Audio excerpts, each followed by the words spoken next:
আলী আমি রাসূলুল্লাহ কাফিরেরা আমাকে আল আমিন বলে ডাকে হযরত আলী কাফিরেরা আমাকে আল আমিন আমার কাছে কিছু আমানত রেখে গেছে ও হযরত আলী এই আমানতের মালগুলো তুমি সকালবেলা উঠবে ওদেরকে ওদেরকে পৌঁছে দিয়ে তুমি মদিনা জমিনে এসে আমি রাসূলুল্লাহ আমার সঙ্গে দেখা করবে।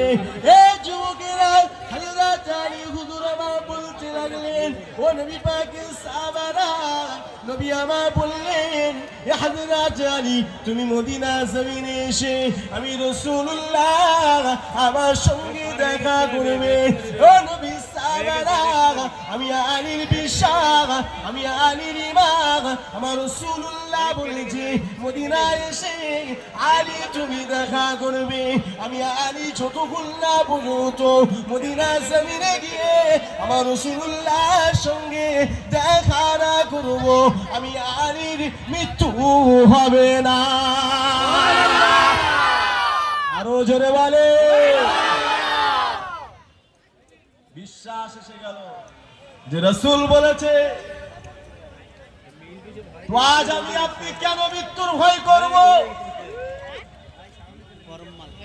আরে মরে যাওয়ার পরে মাটির নিচে আমাকে আপনাকে সবাইকে শোয়াবে। সে হোক লক্ষ কোটি টাকার মালিক আর হোক একজন ভিখারি, সবাইকে ওই কবরই শুতে হবে, ঠিক না বল? সেই কবরটা কি তোমার আমার জন্য পাকা করে দেবে? সেই কবরটা কি তোমার আমার জন্য পাথর বসিয়ে দেবে? আজ সামান্য কাদার ভয়ে তুমি নবীর মিলাদে বসলে না আর মুস্তাফা নবীর উম্মত দাবি করো। সেই নবীর কথা হচ্ছে তুমি কাদাতেও বসে সেই নবীর কথা শুনলে না, তুমি কিসের নবীর উম্মত? ঠিক না বল? আরে নবীর উম্মত তো নবীর জন্য সব সময় জান দেওয়ার জন্য প্রস্তুত, ঠিক না বল? জোরে বলুন ঠিক না ভুল?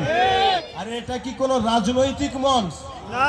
জোরে বলুন, এটা কি কোনো রাজনৈতিক মঞ্চ? এটা হলো আমাদের ধর্মীয় প্রোগ্রাম, আমাদের নবী পাকের ঈদে মিলাদুন নবী, ঠিক না ভুল? নবীর মিলাদে আসবে না কোথায় আসবে? ভাবো মুসলমান, আজ ভাবো যে আমার আপনার ঈমানটা সত্যি কি মজবুত? আমি আপনাকে সত্যি ঈমানটাকে মজবুত রাখতে পেরেছি। আজ এই কাদায় বসলে না, আগামী দিন এই দিল্লি মসনদে যে জালিম সরকার বসে আছে ওয়াকফ বিল কালা আইনটার বিরুদ্ধে কিভাবে আন্দোলন করবে? আরে আন্দোলন কিভাবে করবে বলো? যদি একবার একটা বোমা মারে গুলি করে মুসলমানকে খুঁজে পাওয়া যাবে?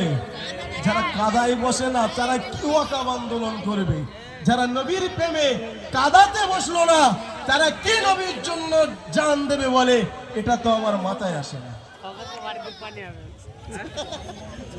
মুসলমানের ছেলেরা ও নবী পাকের প্রেমিকেরা ভুল আমাকে বুঝবেন না গো, চিনি সব আছে এই যুবকেরা, কিন্তু আমার নবী পাক আমার তোমার সবার আগে। আরে বাপ মা ভাই বোন সবাইকে কুরবান করে দাও মুহাম্মদ রাসূলের কদমে। এই যুবকেরা আমার নবী পাককে কেমন মেনেছিল, আমার নবী পাককে কেমন ভালোবেসেছিল। হযরতে বেলাল, যে বেলাল হুজুর আমার দেখতে কিন্তু রঙে কালো ছিল, কিন্তু নবী পাকের প্রেম বেলাল হুজুর কম ছিল না। আরো জোরে বলে যুবকেরা, হযরতে বেলাল কেমন নবী পাককে প্রেম করেছিল, কেমন নবী পাককে ভালোবেসেছিল।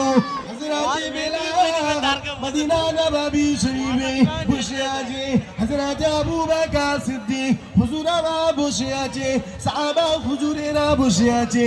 এমন সময় আমার নবী পাক বলতে লাগলেন, হে বাবা সাহাবারা, আমি রাসূলুল্লাহ বিশ্বাস করলেন, আরেকজন বিশ্বাস করলেন, তার নামটা হলো হযরত বেলাল। নবী আমার মেয়েরাজ শরীফ থেকে ঘুরে এসেছেন, এই কথাটা সাহাবা হুজুরদের সামনে বললেন। বলার সাথে সাথে দুজন সাহাবা সাথে সাথে বিশ্বাস করলেন, সাক্ষ্য দিলেন যে ইয়া রাসূলুল্লাহ আমরা মানি, বিশ্বাস করেছি। জোরে বলুন সুবহানাল্লাহ। একজন হযরত সিদ্দিক আকবর